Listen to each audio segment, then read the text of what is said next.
हिजामा दोस्तों, ये इलाज का एक ऐसा तरीका होता है जिसके जरिए त्वचा, बाल और शरीर से जुड़ी कई सारी बीमारियों को ठीक करने का दावा किया जाता है। लेकिन क्या ये सच में काम करता है? इसे कराने के क्या क्या फायदे, क्या नुकसान हो सकते हैं? हिजामा कब, कैसे और शरीर के किन किन अंगों पे कराना चाहिए? किन लोगों को हिजामा कराना चाहिए और किसे नहीं कराना चाहिए? और इसे कराते वक्त कौन कौन सी बातों का ख्याल रखना चाहिए? इन सारी बातों के बारे में आज की इस वीडियो में हम बात करेंगे। हेलो दोस्तों, नमस्कार। मैं Umesh Rajput Ashwini herbal life panchakarma Ayurvedic centre से आपका स्वागत करता हूं।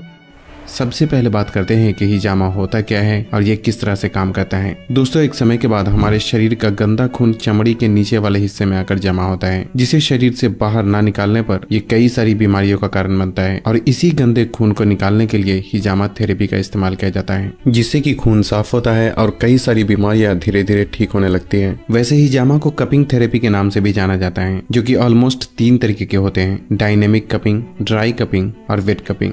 बेसिकली डायनेमिक कपिंग शरीर में मसल स्ट्रक्चर को सॉफ्ट करने और ब्लड के सर्कुलेशन को इम्प्रूव करने के लिए किया जाता है। ड्राई कपिंग की प्रक्रिया में कप के अंदर वैक्यूम क्रिएट किया जाता है, जिससे कि आसपास के गंदे खून कप के नजदीक आकर जमा हो जाते हैं। और वेट कपिंग की प्रक्रिया में स्किन पर हल्के हल्के कट लगाकर उस गंदे खून को बाहर निकाला जाता है। बेसिकली हिजामा ड्राई कपिंग और वेट कपिंग का एक कॉम्बिनेशन होता है, जिसमें पहले ड्राई कपिंग के जरिए गंदे खून को कप के आसपास ट्रैप किया जाता है और फिर हल्के हल्के कट लगाकर उस खून को खींचकर बाहर निकाल दिया जाता है। अब यहाँ 3 अहम सवाल ये उठता है कि हिजामा कराने के क्या क्या फायदे हो सकते हैं, क्या इसे कराने में दर्द भी होता है, और स्किन पर कट लगने की वजह से हुए निशान को मिटने में कितने समय लगते हैं। दोस्तों, हिजामा कराने के अनगिनत फायदे होते हैं, जिसे गिनकर तो बिल्कुल भी नहीं बताया जा सकता, क्योंकि ज्यादातर बीमारी खून में गंदगी जमा होने की वजह से ही शुरू होती है। और हिजामा करने की प्रक्रिया में शरीर के अंदर से गंदे खून को खींचकर बाहर निकाल दिया जाता है, जिससे कि बॉडी में एक हल्कापन महसूस होने के साथ साथ कई सारी बीमारियां भी धीरे धीरे ठीक होने लगती है। जहां तक दर्द और स्किन पर आए निशान का सवाल है, तो यहाँ इस बात का समझना जरूरी है कि हिजामा की प्रक्रिया में कट्स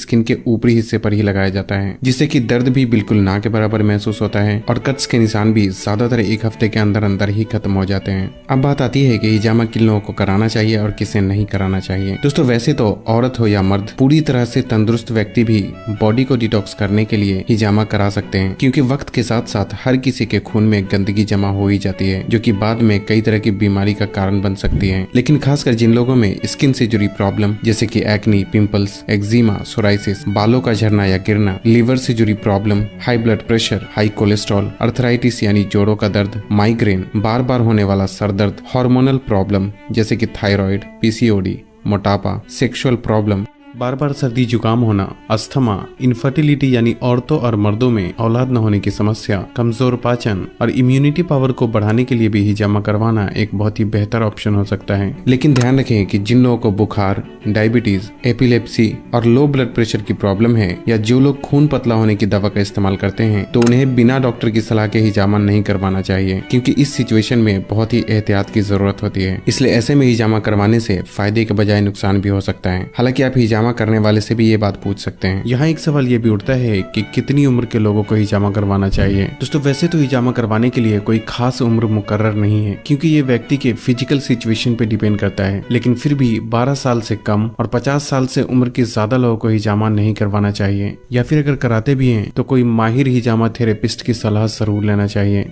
अब बात आती है कि शरीर के किन किन हिस्सों पर हिजामा करवाना चाहिए। दोस्तों, हर अलग अलग प्रॉब्लम के लिए शरीर के अलग अलग हिस्से पर हिजामा किया जाता है, इसलिए आपको जो भी प्रॉब्लम है वो हिजामा थेरेपिस्ट यानी हिजामा करने वाले को बताएं, क्योंकि उन्हें पता होता है कि किस प्रॉब्लम में शरीर के कौन से हिस्से पर हिजामा करवाना चाहिए। अब बात आती है कि कब करना चाहिए। दोस्तों, वैसे तो हिजामा कभी भी कराया जा सकता है। सबसे पहले ये समझना जरूरी है कि अभी के टाइम में जिन लोगों को हिजामा का हाँ भी नहीं आता, वो भी पैसे बनाने के लिए दुकान खोलकर बैठे हैं। लेकिन आपको हमेशा ही उनसे हिजामा कराना चाहिए जिनके पास हिजामा करने का अच्छा खासा एक्सपीरियंस होने के साथ साथ वो इस फील्ड में माहिर हो। दूसरा ये कि हिजामा करने से पहले आपके मन में जो भी सवाल हो वो हिजामा करने वाले से जरूर पूछें, और साथ ही अपनी मेडिकल हिस्ट्री भी अपने हिजामा थेरेपिस्ट को जरूर बताना चाहिए। और तीसरी बात ये कि आपको वहां हिजामा कराना चाहिए जहां साफ सफाई का खास ख्याल रखा जाता हो, और स्किन पर कट लगाने के लिए हमेशा ही नए ब्लेड का इस्तेमाल किया जाता हो, क्योंकि पहले से किसी और पर इस्तेमाल किए गए ब्लेड का दोबारा इस्तेमाल करने से ये फायदे के बजाय नुकसान पहुंचा सकता है। दोस्तों, कुछ बातों का हिजामा करने के बाद भी ख्याल रखना बहुत जरूरी होता है, जिसमें हिजामा कराने के बाद कम से कम 24 घंटे तक कट लगाई गई जगह को पानी के संपर्क में आने से बचाना चाहिए, और साथ ही कम से कम 24 घंटे तक एक्सरसाइज, धूप में निकलना और ऐसा कोई भी काम नहीं करना चाहिए जिससे जिससे कि पसीना निकले, क्योंकि स्किन पे लगाए गए कट्स ताजे होने की वजह से पसीने में मौजूद बैक्टीरिया नुकसान पहुंचा सकता है। साथ ही खाने में 2-3 दिन मिल्क प्रोडक्ट और नॉन वेज से परहेज करना चाहिए ताकि स्किन पे लगाए गए कट्स जल्दी हील हो सके। लेकिन 2 से 3 दिन के बाद आप सब कुछ पहले की तरह कर सकते हैं। और अगर आप चाहे तो एहतियातन ये सारी बातों के बारे में हिजामा करने वाले से भी पूछ सकते हैं। क्या आप दवाई खाते खाते परेशान हैं? अगर आप किसी बीमारी से परेशान हैं तो आप हमें संपर्क कर सकते हैं, या पंचकर्म से संबंधित आप कोई और जानकारी चाहते हैं तो हमारा फोन नंबर है 83 970 470 50। अगर आपको यह वीडियो और जानकारी अच्छी लगे तो इस वीडियो को ज्यादा से ज्यादा शेयर